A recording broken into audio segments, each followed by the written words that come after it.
Welcome to the Kill Count, where we tally up the victims in all our favorite movies. I'm James A. Janice, and today we're looking at Avengers Infinity War, released in 2018 by Marvel Studios. Infinity War is the first part to a giant culmination that Marvel has been building to since 2008's Iron Man, where we finally get to see, okay, I'm sorry, April fucking Fools. I'm not doing an Infinity War Kill Count today because I'm not doing an Infinity War Kill Count ever. Like, ever. You can stop requesting it. But quit whining. I do have an actual kill count for you today. Kinda, because today I'm looking at And Then There Was Shawn, a 1998 episode of the ABC sitcom Boy Meets World. Boy Meets World ran for 7 years, following the nebbish every boy Corey Matthews from middle school all the way to college. His life partners along the way included his eventual wife, the super smart Topanga, and his best friend Shawn, whose personal life involved a lot more struggles, but nothing that couldn't be helped by the sage advice of their teacher turned mentor, Mr. Feeney. And you know what? You can't really talk shit about this show, because what other family sitcom featured a guest spot from my favorite wrestler of all time, Mick freaking Foley?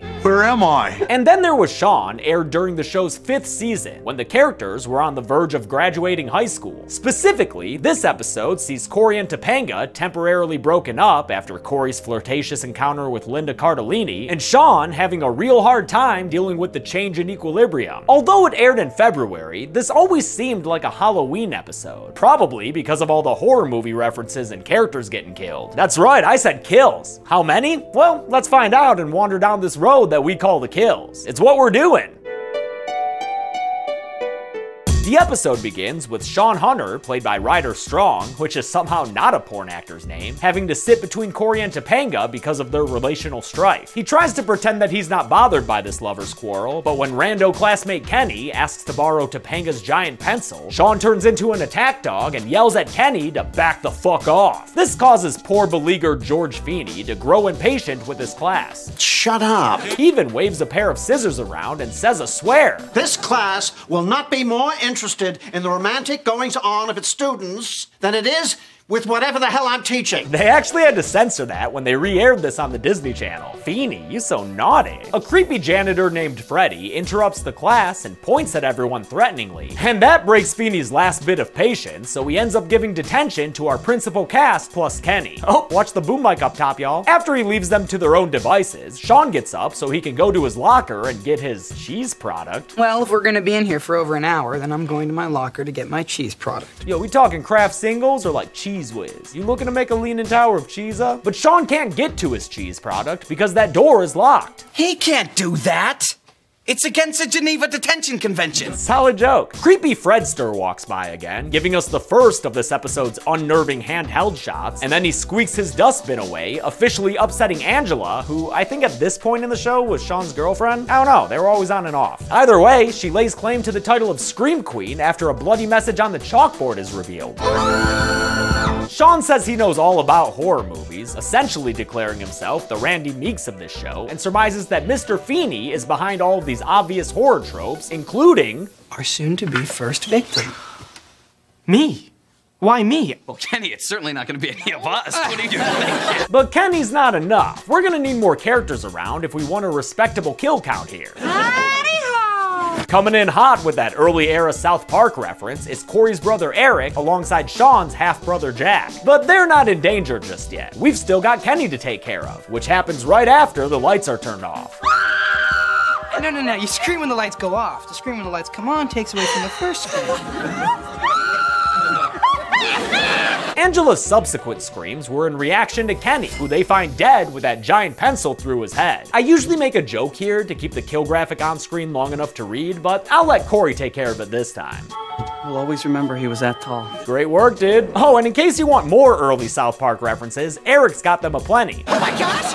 They killed Kenny! Everyone runs into the hallway, where the lights flicker and spooky music plays, and they're unable to Scooby-Doo themselves out of the building since all the doors are locked and chained. Shawn tries to call out the tropes, though he and everyone else misses when a masked person runs behind them, and when Feeney appears out of nowhere, Shawn congratulates himself for correctly guessing the killer. Except, wait a minute, that Feeney dead! Oh my gosh! They killed Feeney! Yep, Feeney's dead from some scissors in the back, which was actually foreshadowed earlier in the episode. Mr. Feeney, I'm sure if you recall the pain of being stabbed in the back by a girlfriend. Clever writing, Boy Meets World. Back in the classroom, Shawn says that virgins tend to live, spelling relief for some characters and doom for others. I'll get as sick as you can get without actually dying. They hear the janitor's squeaky dustbin, and the others begin to suspect the custodian, but Shawn says that their suspicions are only condemning the janitor to death. You were wrong about Feeney and you're wrong about this. You were wrong to break up with Corey. What does that have to do with anything? Did any of this happen when you two were together? They run into the hallway again and find the dustbin, but no janitor.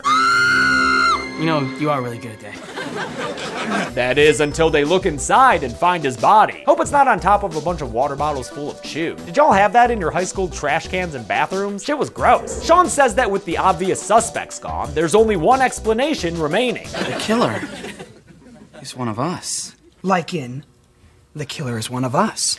Dun dun dun. Respect for the dun dun duns, Eric. Suspicion sets in over everyone, including the, by this point in the series, flanderized Eric, who agrees to venture out by himself to look for an exit. Instead, he finds a 19-year-old Jennifer Love Hewitt, fresh off her starring role in I Know What You Did Last Summer, which had come out just 4 months prior to this episode. Eric immediately begins making out with her, great lesson for kids there, ABC, and is halfway to Hickey Town before they bother to make introductions. Eric Matthews, and you are?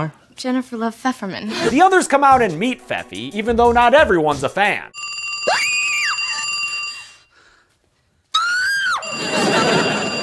Yes, girl, I am the screamer around here. Speaking of screams, better answer that phone, because they're a reference on the other end. Do you like scary movies?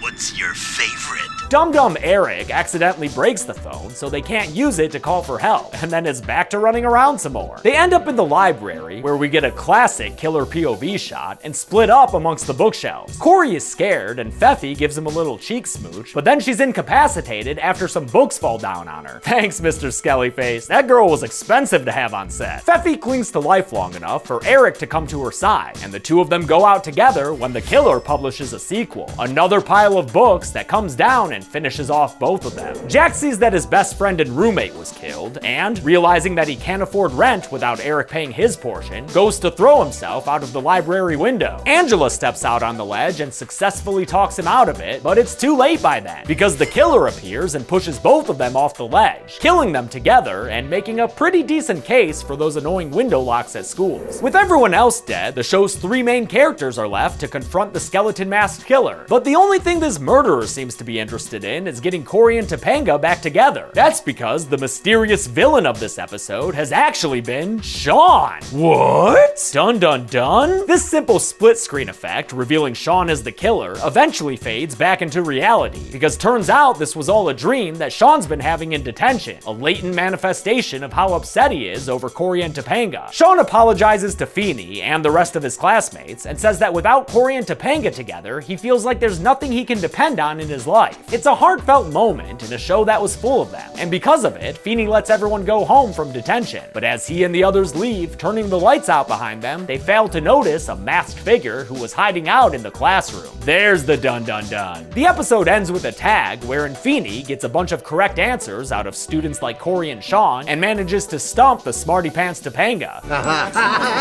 But that also ends up being a dream, and in reality, his students are so noisy and troublesome, why he could just fucking murder them. Couldn't you, Feeney? How many people died in Shawn's daydream about his best friend's sex life? Let's find out at the numbers. Whoops, I'll just grab that. 7 people died in And Then There Was Shawn, and with 5 male victims and 2 female victims, this family sitcom episode ended up with a pretty standard horror movie pie chart. With a runtime of 22 minutes, that left us with a kill on average every 3.14 minutes. Oh hey, it's pie! Did someone do that on purpose? Feeney?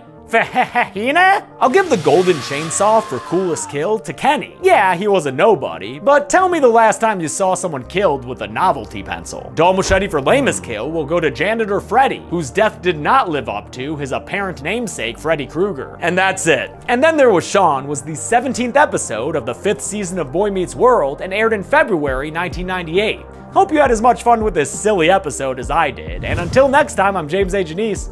this has been the Kill Count. April Fools! Thanks a lot for watching this Kill Count. I hope nobody was upset about this silly little prank I did. I'm sorry if you really want to see me talk about Infinity War. I'm just not a huge Marvel fan. I wouldn't be able to do those movies justice. I have a burning passion for horror movies, and I use that to make the Kill Counts. I don't have that passion for superhero movies. I'm sorry. Still, I hope this was fun. Thanks everyone, be good people.